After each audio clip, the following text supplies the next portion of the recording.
Assalamualaikum warahmatullahi wabarakatuh. Alhamdulillah rabbil alamin, arsala rasulahu bil huda wa dinil haqq liyuzhirahu 'alad dini kullih wa kafa billahi syahida. Asyhadu an la ilaha illallah wa asyhadu anna Muhammadar Rasulullah sallallahu alaihi wasallam, la nabiyya ba'da amma ba'du. Puji syukur selalu kita ucapkan kepada Allah Subhanahu wa taala, karena berkat rahmat dan karunia Allah lah kita masih diberikan berbagai nikmat dan berbagai kesempatan dan berbagai nikmat lainnya yang diberikan oleh Allah Subhanahu wa taala pada kita dari detik ini sampai beberapa menit ke depan atau beberapa hari ke depan atau beberapa tahun ke depan. Salawat beserta salam kita kirimkan kepada baginda Nabi Muhammad sallallahu alaihi wasallam dengan antara kata Allahumma salli ala Muhammad wa ala ali Muhammad.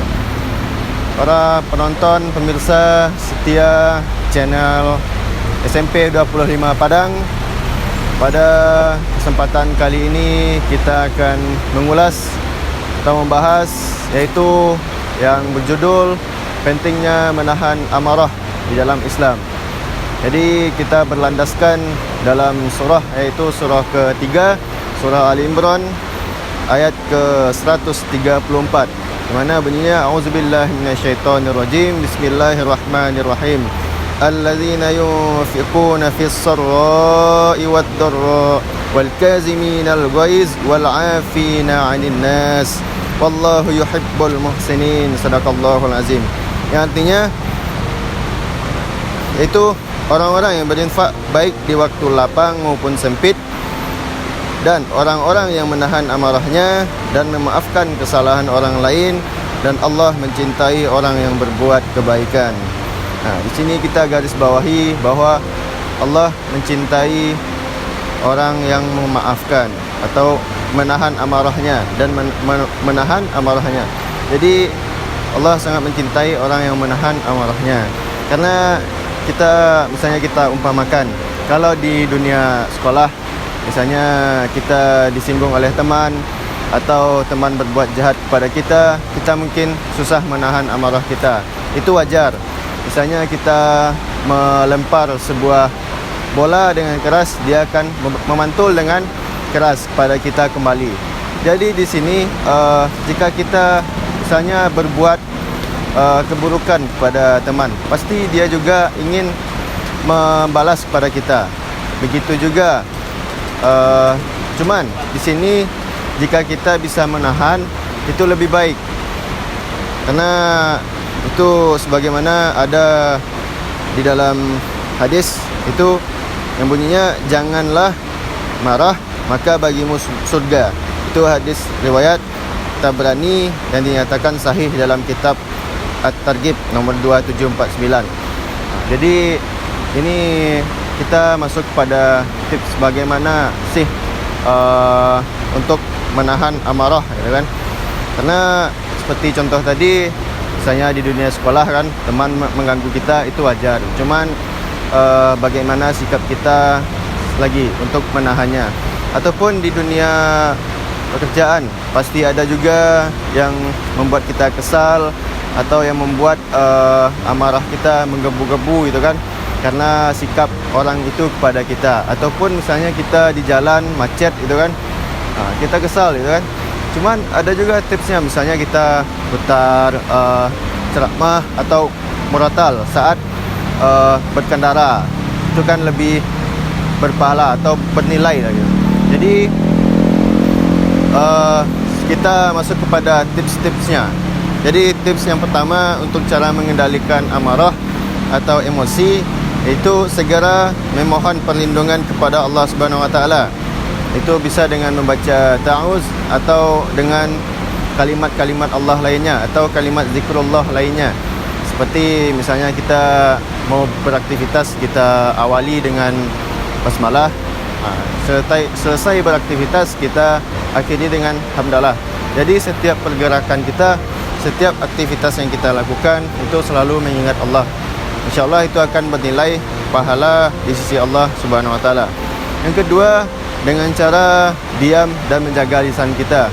Maksudnya di sini jika kita diperlakukan tidak baik oleh teman kita ataupun rekan kita, kita bersabar bersabar, dan juga menjaga lidah kita atau menjaga lisan kita, kerana lisan kita ini sangat berbahaya. Dia di mulut ya. Memang kita misalnya menyampaikan sesuatu itu lebih baik berfikir-fikir dahulu. Berfikir apa yang kita katakan ini menyinggung dia atau tidak, atau kita bawakan kepada diri kita.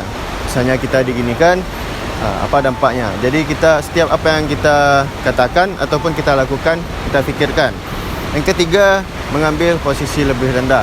Ini maksudnya jika kita berinteraksi dengan yang lebih tua ataupun yang lebih tua lah dari kita, kita itu berbicara dengan sopan santun. Jadi tidak meninggi ataupun berkata kasar lah gitu. Yang keempat, atau yang terakhir itu segeralah berwuduk. Jadi berwuduk ini mungkin juga salah satu cara jitu ya untuk kita membasuh amarah kita, karena dengan berwuduk kita itu kan bersuci. Jadi kita suci dan juga terjaga dari yang insyaAllah itu akan terjaga.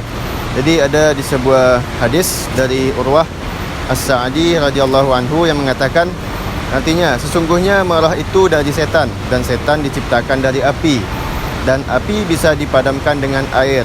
Apabila kalian marah, hendaknya dia berwuduk. Ini hadis riwayat Ahmad 17985 dan Abu Daud 4784.